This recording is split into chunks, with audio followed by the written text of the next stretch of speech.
Grabar. Ahí estamos grabando. Listo. Voy a maximizar.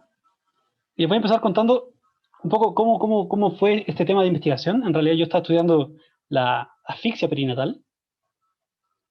El periodo perinatal es difícil de definir, no hay mucho consenso, pero digamos que va desde la semana 22 hasta la primera semana de vida del feto, o del producto ya del niño. ¿Sí? Eh, pero el problema era que hay mucha variabilidad en el evento de asfixia perinatal. ¿Sí? O sea, los niños con asfixia perinatal tienen una variabilidad muy amplia en el desarrollo del lenguaje. Entonces, ese era el primer problema para estudiar lo social, cómo lo social impacta en la producción del evento y luego lo que ocurre con este niño. ¿Sí? No podía estudiar solamente el evento, tenía que estudiar lo que causaba, cuáles eran las consecuencias de las estructuras sociales sobre el evento biológico y luego qué pasaba con el niño. ¿Sí? Entonces tuve que cambiar el tema de investigación desde la asfixia perinatal, tuve que pasar a la muerte fetal. ¿Sí? Son temas bien complicados porque son socialmente bien duros, ¿no? Son difíciles de hablar, socialmente esto no se habla mucho, las mujeres quedan muy dañadas después de los eventos, entonces era difícil de estudiar, pero tuve la suerte de encontrar una tutora que me recibió con el tema y empezamos a trabajar. Entonces, esto quedó inicialmente como la determinación social de la muerte fetal. Si ustedes tuvieron Salud y Sociedad 2, eh, ya vieron que en realidad los eventos sociales lo que hacen es estructurar los eventos biológicos, ¿verdad? Las personas viven en contextos sociales particulares y estos eventos determinan entonces eh, eventos biológicos. ¿Bien? Y me centré en Ciudad de México en el año 2013-2018. Al principio yo quería hacer un estudio comparativo que comparaba Chile con Cuba, con México, y bueno, fue una tontera porque finalmente terminé quedándome solo con México, ¿no? A veces uno peca de querer abarcar demasiado y, y muchas veces no es posible en la realidad. Así que, bueno, el problema de investigación, este problema de investigación en realidad ha sido trabajado bastante, pero sigo sin estar conforme. Aún no me convence, a pesar de que ya me queda un año nada más de doctorado, no me convence todavía. Pero la idea es que en realidad yo estoy centrado en las determinaciones políticas, económicas e ideológico-culturales, ¿sí? Del evento de muerte fetal. Es decir, las determinaciones políticas comprendiendo en parte cuál es la respuesta del Estado frente a la muerte fetal, ¿sí? Cuáles son las políticas que abarcan a las mujeres que están gestando en Ciudad de México, las determinaciones económicas que tienen relación con los trabajos que estas mujeres realizan, con cómo se desenvuelven económicamente, y las determinaciones ideológico-culturales que tienen que ver con el contexto social, cultural donde viven las mujeres. ¿Sí? Ustedes saben, bueno, en México sobre todo, las condiciones de gestación de las mujeres son bastante malas, tienen una brecha salarial muy alta, sufren eventos de violencia tanto en el trabajo como en la familia, tienen una baja escolaridad, tienen baja participación económica, entonces tienen una situación cultural que es muy compleja para ellas. Entonces mi idea es que, de alguna forma, todas estas determinaciones políticas, económicas, ideológicas y cultural tienen relación con el evento, me ayudan a comprender el evento. Probablemente no lo voy a explicar del todo, eso es lógico, ¿no? Probablemente no voy a lograr una explicación total, pero al menos voy a poder comprender cómo viven algunas mujeres en particular y qué relación tiene esta forma de vida con el evento de muerte fetal. Entonces, ese es el problema. Y otro problema es que no hay una clasificación única para la muerte fetal. Algunos la definen desde la semana 22 hasta el parto, otros desde la semana 20, otros desde la semana 30, y hay muchas formas de clasificación, entonces nadie se pone de acuerdo. Entonces la clasificación internacional es compleja. ¿Bien? Entonces ese es otro problema.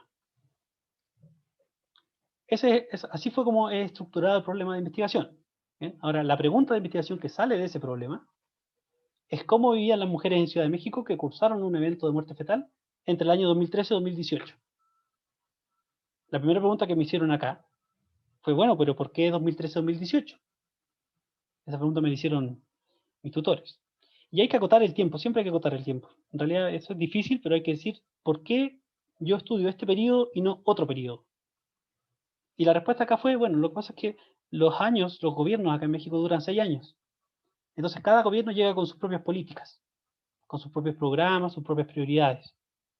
Entonces yo me centro en este periodo del 2013-2018, que corresponde al presidente Enrique Peña Nieto,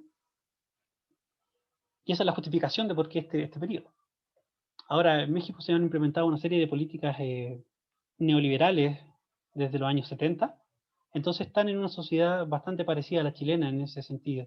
Tiene varios elementos en común. Y los elementos que yo tomé para mis elementos conceptuales fueron condiciones de vida, relaciones sociales y subjetividad. ¿Bien? Hay que definir cada uno de estos conceptos. En realidad, estos conceptos aparecen acá en la pregunta, pero van a ser desarrollados en el marco teórico. Y es la imagen que les muestro acá. Este es el marco teórico metodológico. ¿Sí? Y acá la cosa se pone complicada, pero también quiero mencionarles que en realidad este tema de la metodología, lo que a mí me fascinó de la metodología, lo que todavía me fascina de la metodología, es que describe los procesos de pensamiento. Describe las formas en que pensamos, describe las formas en que comprendemos el mundo y, como decía una profesora, mientras más simple es la pregunta de investigación, más compleja es la metodología. O sea, hay una relación entre la pregunta y la metodología. ¿Sí? Y eso tiene que quedar claro. El doctorado en el que yo estoy tiene esta herramienta teórica que es bastante interesante, se llama la determinación social de la salud. Es una teoría de largo alcance, esto quiere decir que busca explicar procesos macro, no es una teoría de procesos micro, por lo tanto necesitamos otras teorías para poder estudiar lo micro. Y aquí aparece la teoría de la reproducción social y la teoría de la interseccionalidad. Si ustedes se dan cuenta, la salud es el centro de la tesis. ¿Sí? El centro de la tesis es la salud. Pero también para poder observar la salud utilizamos otras herramientas teóricas. ¿Sí? La reproducción social, que nos habla de cómo las personas reproducen su vida. Acuérdense que yo estoy preocupado por las mujeres. Me interesan las mujeres que están gestando. Entonces me interesa en qué condiciones ellas gestan. ¿De qué entra la reproducción social? La reproducción simbólica, los roles de género, las relaciones sociales, ¿sí? Todos estos elementos van a entrar a través de la reproducción social y me permiten explicar todos estos conceptos. Y la teoría interseccional es una teoría feminista eminentemente, es una teoría que busca explicar la discriminación de la mujer y utiliza el concepto de raza, género y raza, género y clase social. Entonces, voy desde lo macro a lo micro. La teoría de la determinación social, ustedes ya la conocen por Salud y Sociedad 2, ¿verdad? Es esta teoría que nos permite explicar por qué las poblaciones enferman y mueren en contextos sociales particulares.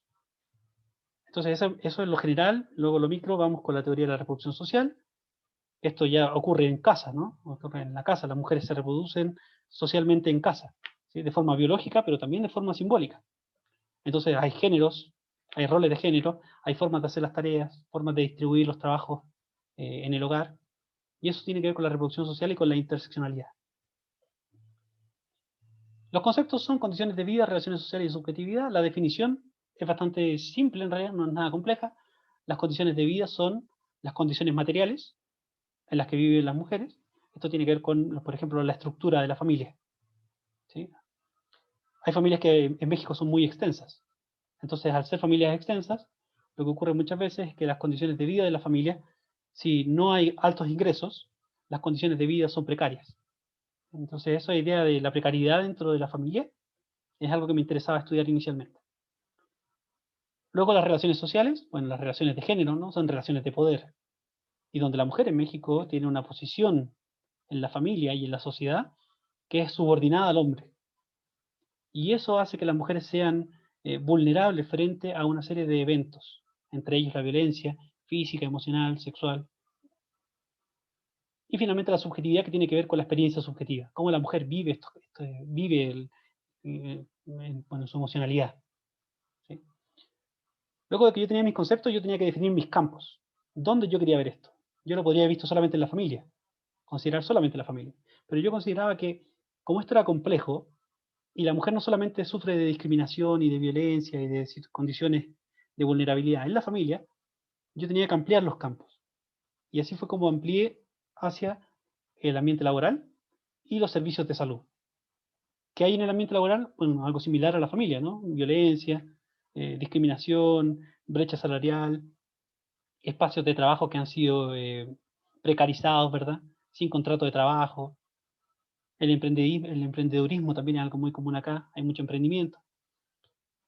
Y el elemento que también me pareció crítico fue los servicios de salud, donde aparece un elemento que lo voy a tratar un poquito más adelante, y es la violencia obstétrica.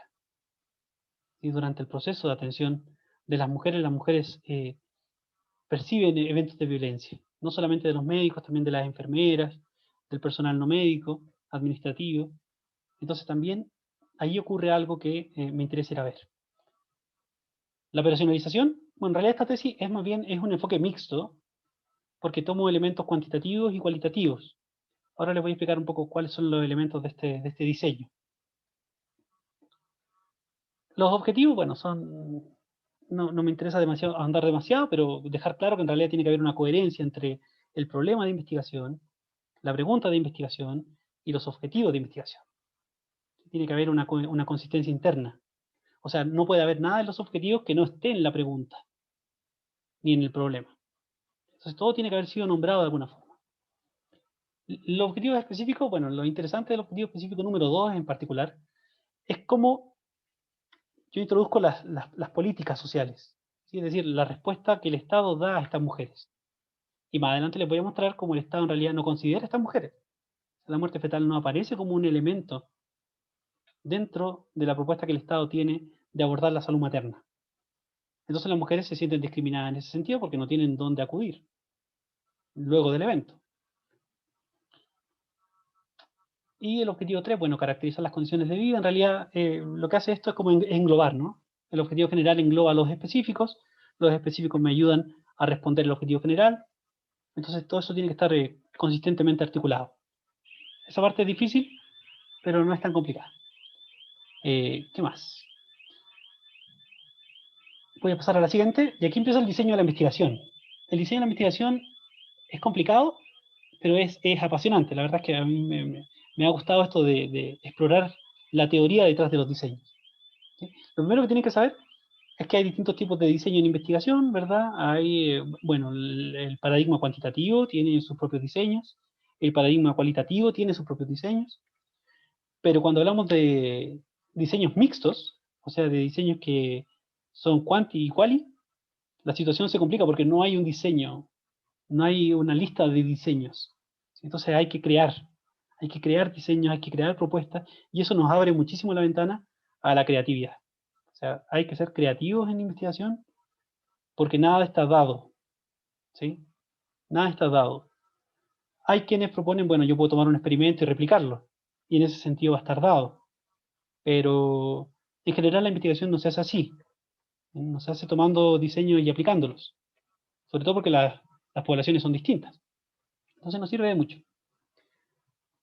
Pero este diseño, la pregunta que yo me hago con cada objetivo es ¿qué datos necesito de la realidad para responder a mi objetivo? ¿Sí? Para satisfacer el objetivo.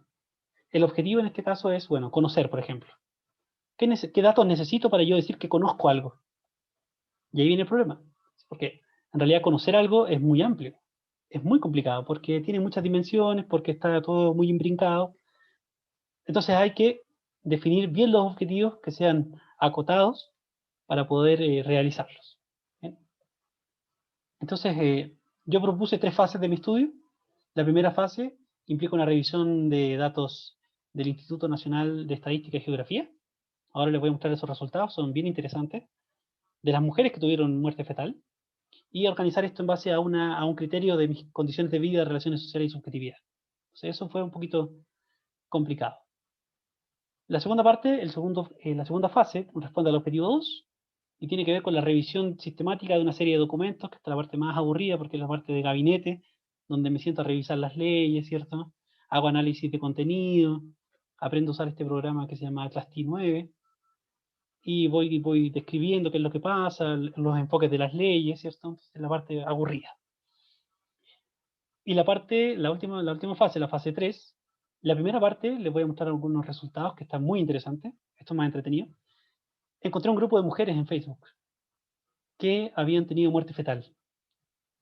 Y ellas realizaban grupos de ayuda para enfrentar este tipo de situaciones, comentaban su experiencia, entonces hice una etnografía digital, me metí al grupo de Facebook, recolecté durante 4 meses todos los comentarios que hicieron, todas las formas de interacción que tuvieron y las sistematicé, utilizando también Atlas T9. Entonces ahora les voy a mostrar eso que también está bien entretenido. Entonces, bueno, el objetivo 3 todavía no lo cumplo, tengo que hacer entrevistas todavía. Estamos pensando en hacer historias de vida, que es bastante interesante. Luego también les cuento esa metodología, pero son herramientas. No hay que confundir la metodología con la herramienta. Las herramientas son entrevistas, son análisis de discurso, análisis de contenido, etc. ¿Sí? Hay comparación, por ejemplo, qué sé yo podría utilizar una prueba de chi cuadrado para comparar estos datos que ahora les voy a mostrar cuantitativos, ¿verdad? Pero eso son herramientas, no es la metodología. Esa fue la primera parte de la presentación. Ay, me salté. Quiero ver si es que hay alguna pregunta. No, no hay preguntas. Bueno. No sé si hay alguna pregunta hasta ahora, antes de empezar con los resultados.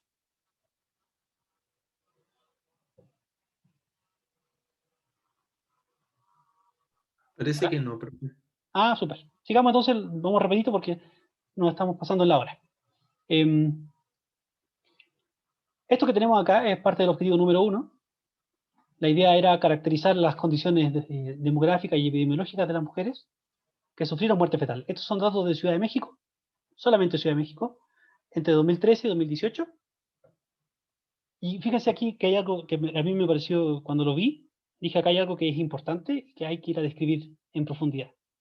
Fíjense quiénes son quienes suben en los eventos de muerte fetal entre 2013 y 2018. Si ustedes se fijan en el grupo café, en el grupo de profesionales, de mujeres profesionales, ellas son las únicas que aumentan los casos totales de muerte fetal.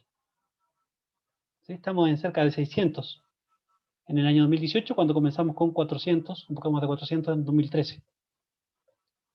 Mientras que las mujeres con, sin escolaridad son pocas, así que no hay muchas. Las mujeres, por ejemplo, con secundaria o equivalente, se mantienen estables en el tiempo. Las mujeres con bachillerato preparatoria completo también. Bien, pero la pregunta entonces aquí es, ¿por qué las mujeres que son profesionales tienen más muertes fetales? Si se supone que tienen mayor escolaridad, si se supone que tienen mejores condiciones de trabajo, ¿por qué están teniendo más pérdidas fetales? Entonces, cuando uno empieza a revisar los datos, se encuentra con muchas cosas. Las bases de datos son muy entretenidas. A mí me gusta bastante trabajar con bases de datos, pero eh, siempre tenemos la limitante de que en realidad los datos no nos dan lo que nosotros queremos saber. Es muy extraño que un dato ya esté dado, porque entonces ya se conoce el dato. Tenemos que ir a construir datos. Y la construcción del dato es donde está lo más bonito de la investigación científica. Que el dato hay que construirlo. Entonces, cuando yo construyo el dato de condiciones de vida, considero esto. ¿Sí? El nivel de escolaridad de las mujeres es parte de las condiciones de vida. Entonces, estamos explorando los datos. Vamos revisando. Ese es el primer dato que me pareció interesante. Si ustedes se fijan acá, esto que tenemos acá es también para Ciudad de México, mujeres que han tenido muerte fetal, y en su mayoría son mexicanas. ¿Y por qué pasó esto? Porque yo encontré un artículo en Chile que decía que las tasas de muerte fetal habían aumentado producto de la alta migración que hubo en Chile de migrantes de otros países. Entonces esa era la explicación que ellos daban al aumento de muerte fetal. Pero en México eso no pasa. En México la mayoría son mexicanas, ¿sí? Entre el año 2013 y 2018. Disminuye un poco el porcentaje, pero no es significativo. ¿Bien? Ahora fíjense acá la edad de las mujeres. Se nos dice que las mujeres que tienen más de 35 años aumentan el riesgo de algunas patologías asociadas al proceso de gestación. Si eso fuera así, entonces nosotros deberíamos esperar que las mujeres entre, por ejemplo, 35 y 39 años tuvieran mayores cantidades, mayores cifras de muerte fetal. Pero parece que no. ¿Sí? Se mantiene estable, no aumenta. En realidad ningún grupo aumenta de forma significativa, entonces también eso nos dice algo, ¿bien? Sobre el riesgo, sobre la percepción del riesgo. es verdad que las mujeres de 35 años o más que se embarazan son menos que las otras. Eso este gráfico no lo muestra, ¿sí? No tenemos promedios, tenemos los totales nada más, porque esta base de datos no tenía todos los casos, simplemente tenía el total. Entonces no podemos hacer nada más que observar, ¿sí? Lo que sí vemos que ha disminuido, por ejemplo, las muertes fetales en mujeres de 20 a 24 años, ¿sí? Lo que es importante. Entonces, ¿qué podemos decir de esto? Podemos decir que la mayoría de las mujeres que han sufrido un evento de muerte fetal son mexicanas, ¿sí? Entre 2013 y 2018, las mujeres entre 20 y 24 han disminuido el número de casos. Los casos acumulados de mujeres entre 25 y 29 años se mantienen estables, y los casos en mujeres entre 30 y 34 años se han mantenido estables también, al igual que los de 35 y 39. Entonces, esto es estadística descriptiva. No hay mucho más que podamos hacer porque las bases no están, ¿no?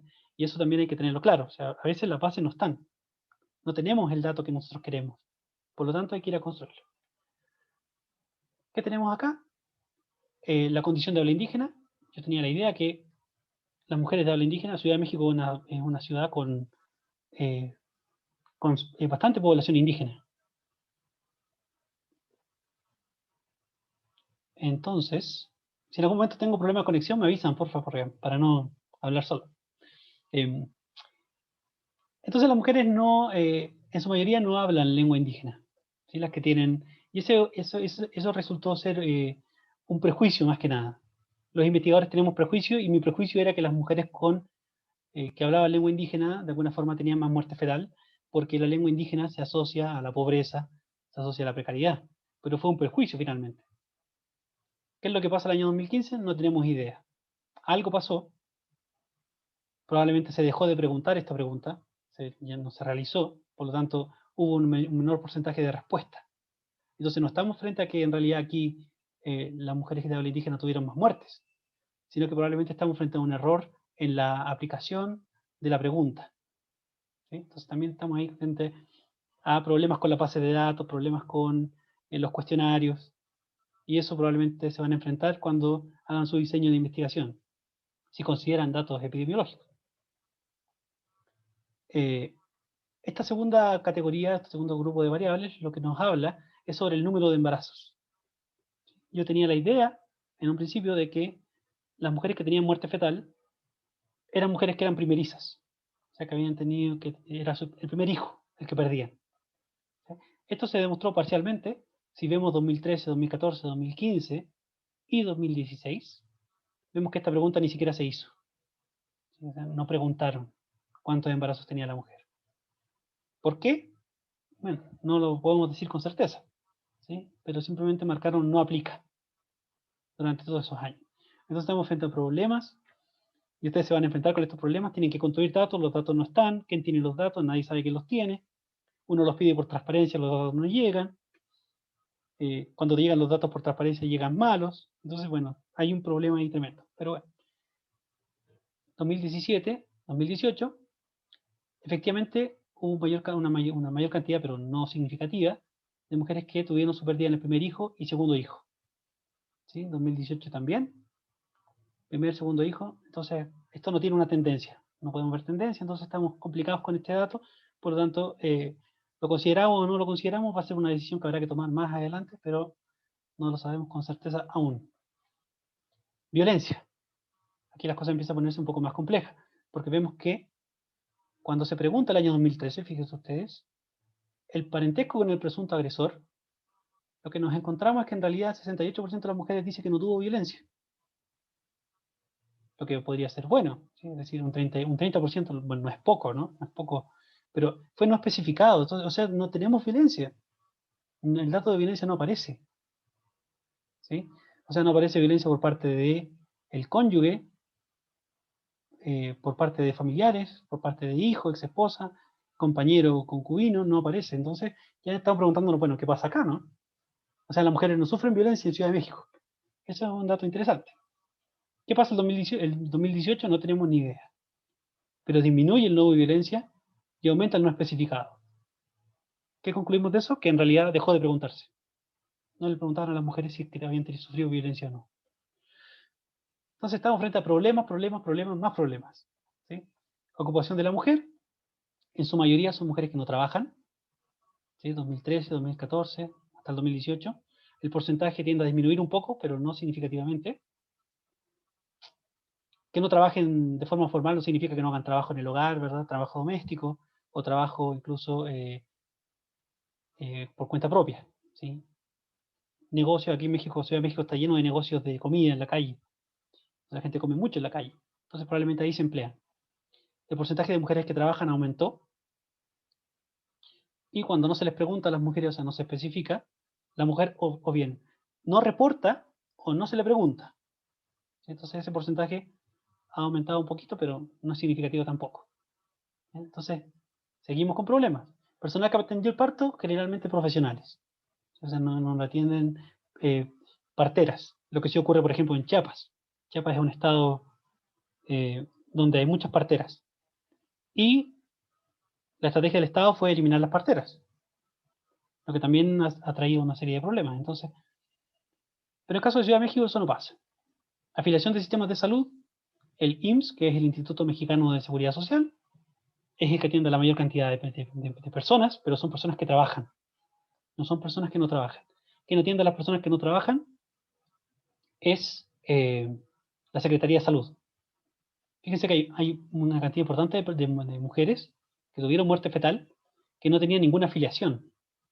O sea, no estaban en lo que sería, por ejemplo, en Chile, ni FONASA ni ISAPRE.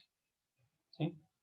El Seguro Popular es una forma precarizada de prestar salud, pero es en aparente quien tuvo mejores resultados en la disminución de la muerte fetal.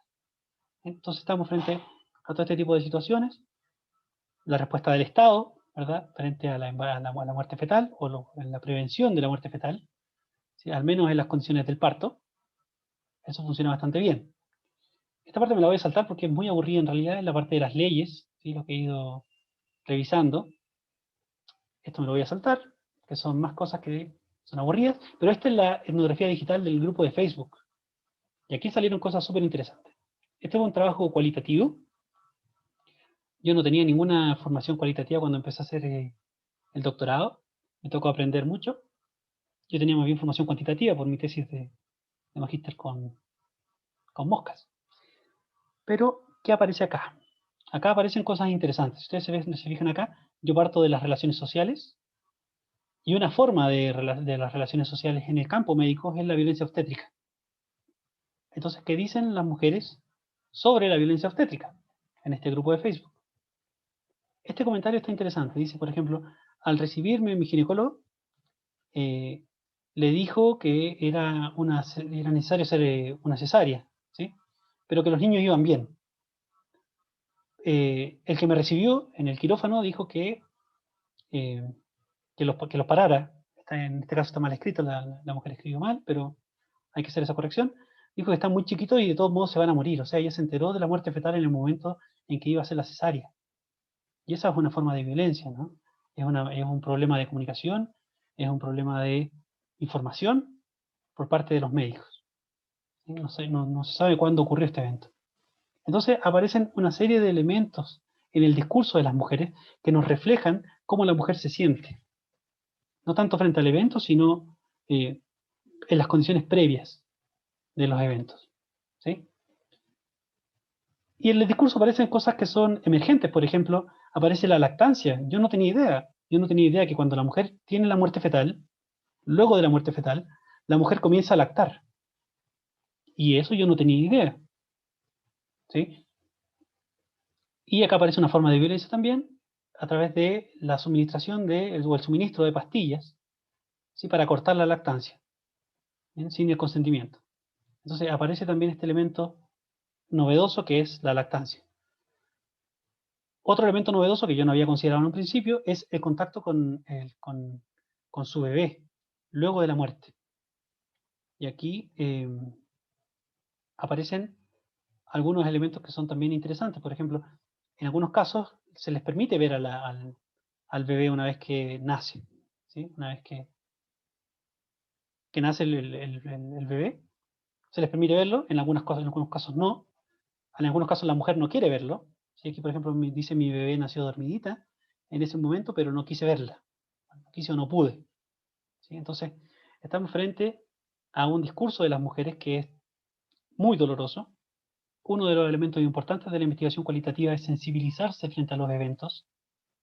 Los eventos son terriblemente tristes para las personas que los viven y eso nos permite poder construir el discurso, saber cuáles son sus percepciones, cuáles son sus experiencias y eso enriquece mucho eh, las investigaciones. ¿Sí? Bueno, voy a dejar de compartir pantalla para que tengamos un pequeño diálogo en los minutos que nos quedan. No debería durar mucho más.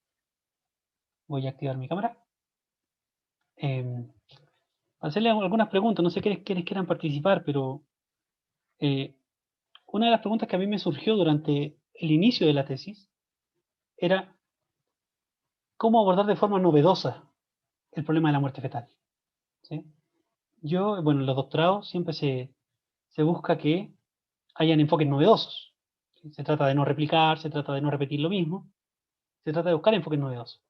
Entonces, y pidiéndoles un poco un consejo a ustedes, que sean partícipes también. ¿De qué forma hubieran abordado el problema de la muerte fetal? ¿Lo hubieran abordado desde los riesgos, por ejemplo, que fue una opción en un momento, desde la caracterización de los riesgos? ¿De qué forma lo hubieran hecho? A ver si me echan una mano con, quizás con futuras investigaciones o quizás con algo que con el grupo que me corresponda tutoriar podríamos implementar en Chile. ¿Sí? No sé si hay algún comentario.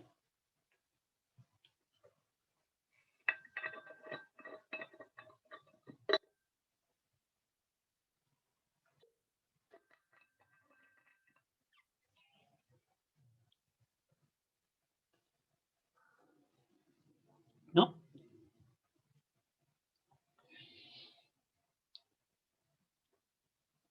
Em, Hola, hola, perdón.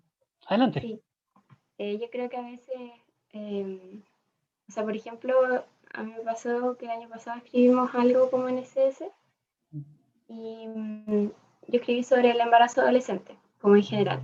Y me pasó que yo, o sea, que como que en varias partes dicen que el embarazo adolescente en sí como es peligroso, pero porque sí nomás, porque embarazo adolescente igual peligroso, porque tienen, claro, más riesgo de muerte fetal o también de muerte de la adolescente.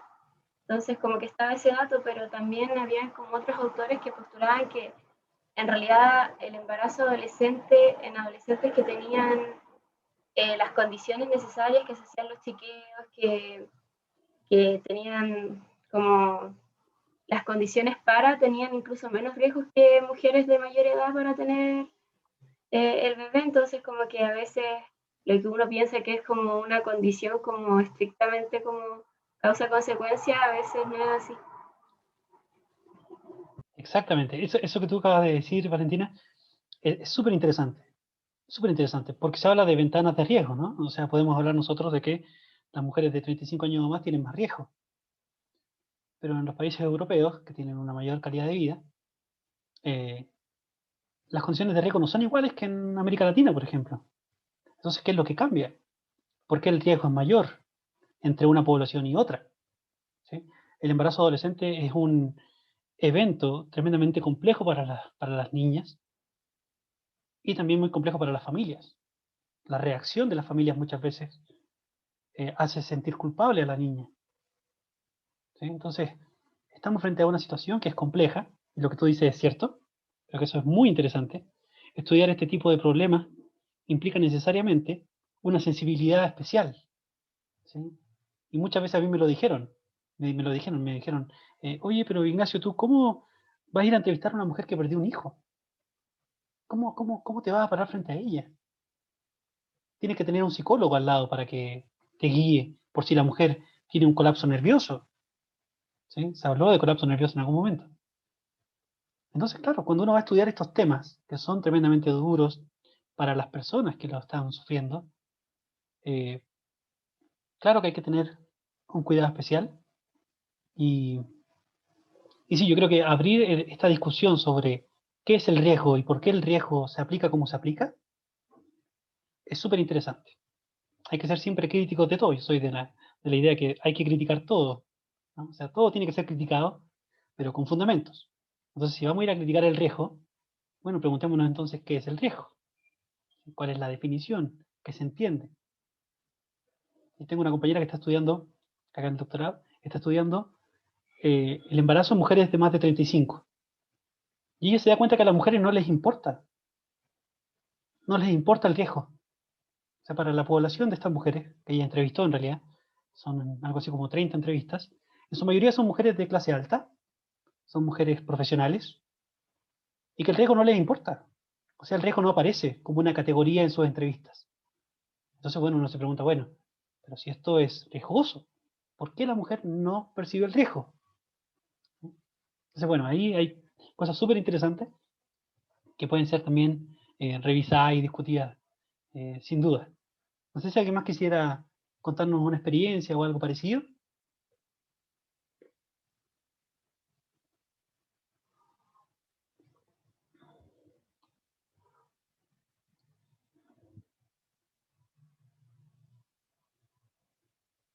¿No? Bueno, sobre metodología, sobre el ramo en sí, yo voy a estar participando con ustedes como tutor. eh, y bueno, para mí es una muy bonita experiencia. En realidad, como les digo, a mí la metodología es algo que me fascina. Y yo sí tengo la idea de que en realidad los profesores deberíamos adaptarnos a las necesidades de los estudiantes en la medida que podamos. Entonces, bueno, no sé quiénes van a ser mi grupo, pero en algún momento nos conoceremos, y supongo que la próxima semana o en 2 semanas más, cuando sea la presentación. Pero quiero dejar algo bien, como bien puesto en la palestra, ¿sí? Para que ustedes lo discutan o le den vueltas, ¿sí? Y es la necesidad de normar, de establecer criterios para hacer investigación, ¿sí? La investigación es creativa, pero no es al lote, ¿sí? No es algo que se puede hacer en cualquier circunstancia, ¿sí? Como en un principio apareció eh, esta duda más bien de carácter ético, ¿sí? Con las mujeres que habían tenido muerte fetal, también les va a pasar a ustedes que van a querer ir a investigar poblaciones que probablemente han sido dañadas, ¿sí? Producto de, qué sé yo, por ejemplo, si pensamos en las poblaciones que viven en el norte, ¿sí? Si estudiáramos, qué sé yo, la prevalencia de algún tipo de cáncer, son poblaciones que están dañadas. Entonces, bueno, la pregunta es, ¿el beneficio que vamos a tener nosotros como investigador les va a retribuir a ellos como población? Porque si la respuesta es no, entonces muchas veces no vale la pena ir a investigar. Entonces, las metodologías que vamos a desarrollar, el diseño que vamos a implementar, tiene que necesariamente responder a preguntas que sean realizables, ¿sí? La realización de las preguntas es algo que requiere mucho trabajo, mucha dedicación, y no siempre nos lleva a una buena respuesta, ¿sí? A veces no nos gustan las respuestas porque no podemos estudiar lo que queremos estudiar, ¿sí? Entonces, eso también es un problema. No sé si hay otro comentario, alguna participación que quieran hacer para ir terminando la clase.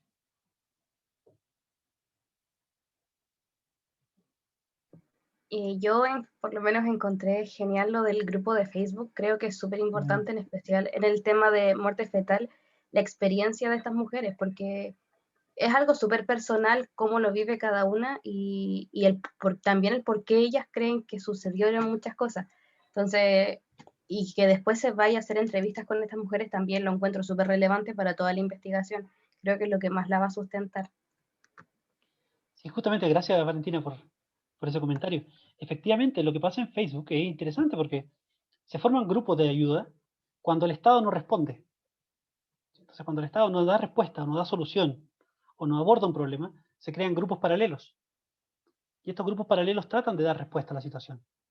Ninguna de las mujeres que está participando de este grupo es psicóloga. Son en su mayoría mujeres de clase media, trabajadoras, pero no son psicólogas, entonces se apoyan entre ellas. Entonces, esa relación que se forma de hermandad, ¿sí? De hermandad es muy bonita, está permeada, bueno, yo no sé si emitir un juicio, pero está permeada por una subjetividad religiosa. ¿Sí? O sea, hay una idea de estos niños, incluso ellas les llaman angelitos, ¿sí? Entonces hay una subjetividad, hay un discurso ahí que vale mucho la pena ir a ver. ir a describir para comprender. Y lo que tú decías también es cierto. A la mujer se le responsabiliza por la muerte fetal. ¿Sí? Lo primero que se le dice es, bueno, pero ¿tú qué hiciste? ¿Sí? Bueno, pero tú no te cuidaste. Bueno, pero tu dieta, ¿qué pasó? Aparece la obesidad como un elemento, un factor importante. ¿Sí? La diabetes, la hipertensión.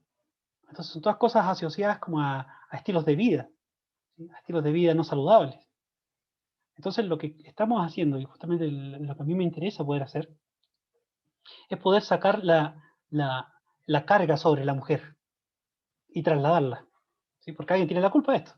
Pero la idea es trasladarla desde la mujer hacia la sociedad en la que la mujer está envuelta. ¿Sí? Entonces, esa propuesta requiere un diseño particular. Y así como yo hice este diseño, si ustedes hicieran la misma tesis, harían otro diseño, porque tiene que ver con su propia experiencia. ¿Sí? Yo no he tenido ninguna experiencia con la muerte fetal. ¿Sí? Ni mi mamá tuvo ningún evento de muerte fetal, ni ningún familiar. Pero aún así yo quiero estudiarlo. ¿Sí? Entonces, es súper interesante y en realidad la investigación y la metodología es algo que a mí me fascina y me gusta poder estar acá con ustedes, poder conversar estos temas. ¿Sí? No sé si hay alguna otra intervención.